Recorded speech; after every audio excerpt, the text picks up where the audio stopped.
வணக்கம் நண்பர்களே, welcome back to epic life. இந்த வீடியோ மூலமா மெச்சூரிட்டியை பற்றி நாம் பார்க்க போகிறோம்.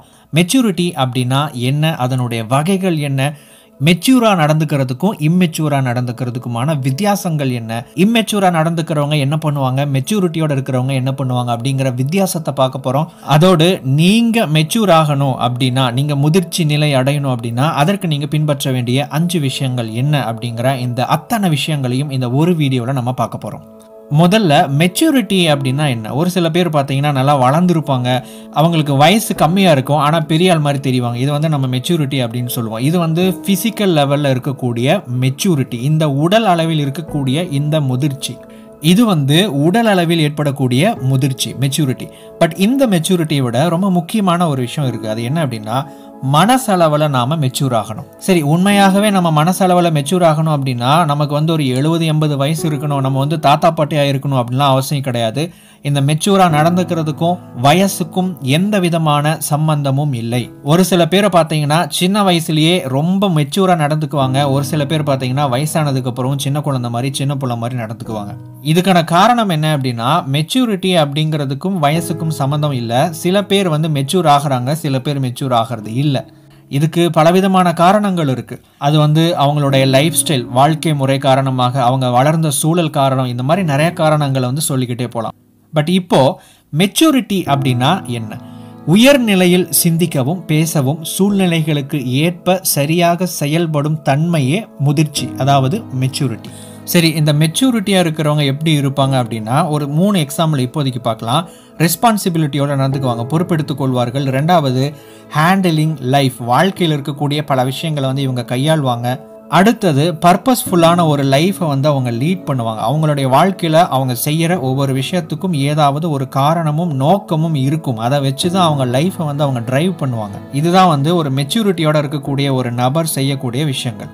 2வது, 2 ஏரியாஸ் ஆஃப் மெச்சூரிட்டி. நமக்கு மெச்சூரிட்டி அப்படின்னா 2 விதமாக இருக்குது. முதலாவது மென்டல் மெச்சூரிட்டி, உங்களுடைய மனசளவில் இருக்கக்கூடிய ஒரு முதிர்ச்சி. 2வது எமோஷனல் மெச்சூரிட்டி, உங்களுடைய உணர்ச்சிகள் ரீதியாக நீங்கள் ஒரு முதிர்ச்சியான ஒரு நிலையில் நடந்து கொள்வது. மென்டல் மெச்சூரிட்டி அப்படின்னா மனசளவில் மெச்சூராக நடந்துக்கிறது. அதாவது மனசளவில் மைண்ட் செட் அடிப்படையில் நாம் யோசிக்கிறது, சிந்திச்சு செயல்படுறது, இது எல்லாமே மென்டல் மெச்சூரிட்டிக்கான எக்ஸாம்பிள்ஸ். அதுவே எமோஷ்னல் மெச்சூரிட்டி அப்படின்னா இதை விட அது கொஞ்சம் ரிஸ்கான ஒரு வேலை. என்னென்னா, சில நேரத்தில் நாம் உணர்ச்சி வசப்படும் போது நாம் நம்மை அறியாமல் பல விஷயங்களை நாம் செய்வோம். ஆனால் இந்த எமோஷ்னல் மெச்சூரிட்டி இருக்கிறவங்க என்ன பண்ணுவாங்கன்னா, நிதானித்து அங்கே என்ன பண்ணணும் என்ன பண்ணக்கூடாதுன்னு யோசித்து அதுக்கப்புறம் செயல்படுவாங்க. அதாவது ப்ரோ ஆக்டிவாக இருப்பாங்க.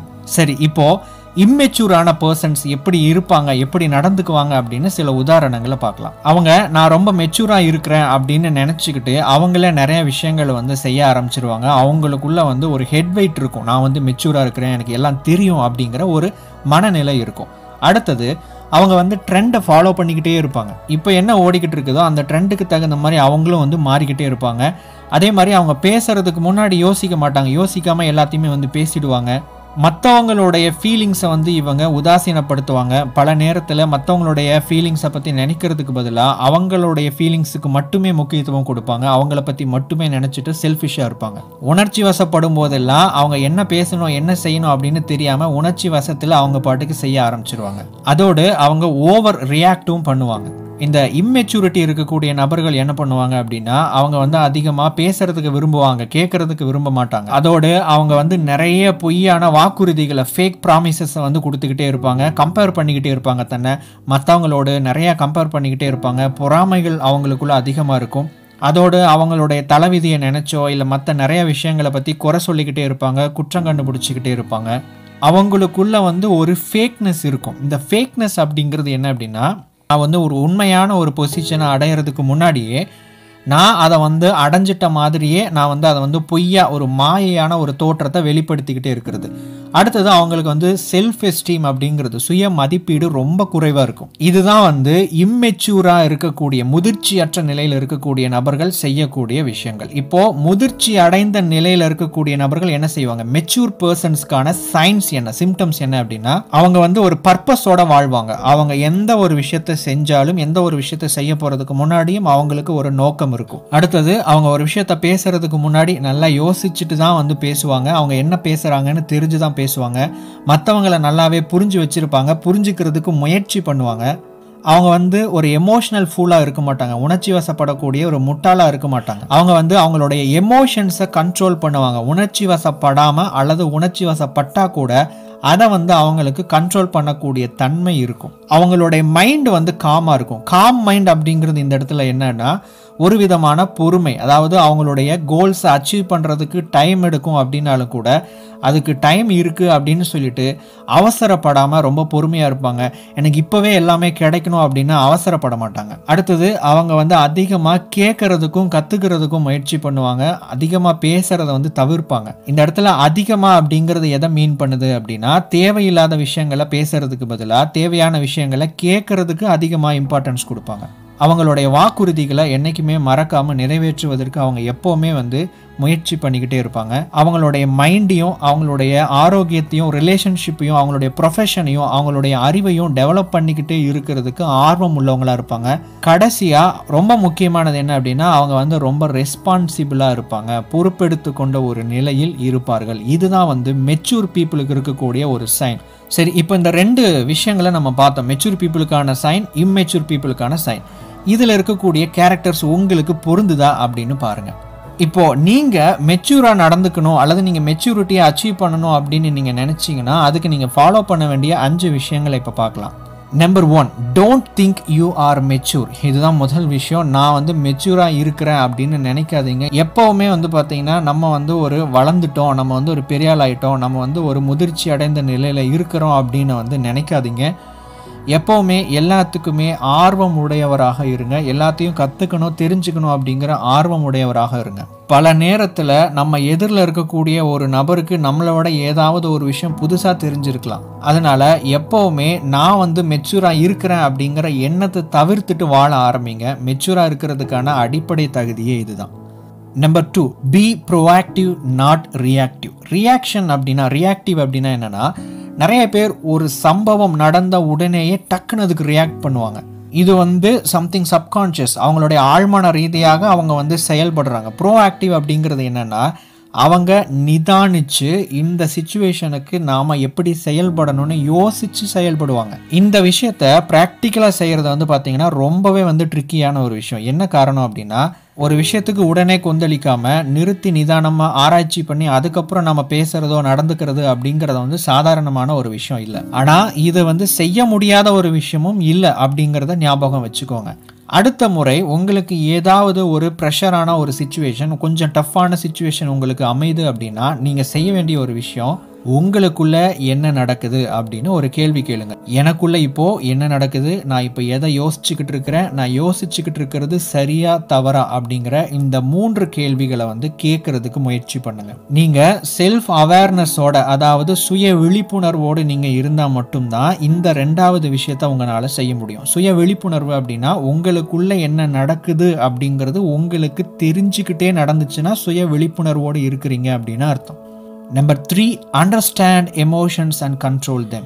இந்த 3வது விஷயமும் நீங்கள் வந்து சுய விழிப்புணர்வோடு இருந்தால் மட்டும்தான் நடக்கும். அதாவது உங்களுக்குள்ள என்ன விதமான உணர்ச்சிகள் எழும்புது அப்படின்னு முதல்ல கவனிக்கணும். நான் இப்போ கோவப்படுறேன், நான் இப்போ பொறாமப்படுறேன், நான் இப்போ வந்து நெகட்டிவாக ஃபீல் பண்ணுறேன் அப்படின்னு சொல்லிட்டு உங்களுக்குள்ள உருவாகக்கூடிய அந்த எமோஷன்ஸை நீங்கள் அப்சர்வ் பண்ண பழகணும். அதாவது கவனிக்க பழக வேண்டும். அதுக்கப்புறம் ஒரு சில இடத்துல நீங்கள் வந்து கோபப்பட வேண்டி வரலாம், ஒரு சில இடத்துல கோபப்படக்கூடாது அப்படிங்கிற சூழ்நிலைகள் அமையலாம். இந்த கோபம்ங்கிறது வந்து சரியும் இல்லை தவறும் இல்லை, அது வந்து நியூட்ரலான ஒரு விஷயம். சில நேரத்தில் கோபம் நல்லதாகவும் இருக்கும், கோபம் கெட்டதாகவும் இருக்கும். பட் நீங்கள் கோபத்தை சரியான இடத்துல வந்து பயன்படுத்தணும், கோபத்தை வந்து தவறான இடத்துல வந்து பயன்படுத்துறத தவிர்க்கணும். இதை பண்ணணும் அப்படின்னா உங்களுடைய எமோஷன்ஸை கண்ட்ரோல் பண்ணணும்னா உங்களுக்கு செல்ஃப் அவேர்னஸ் தேவை.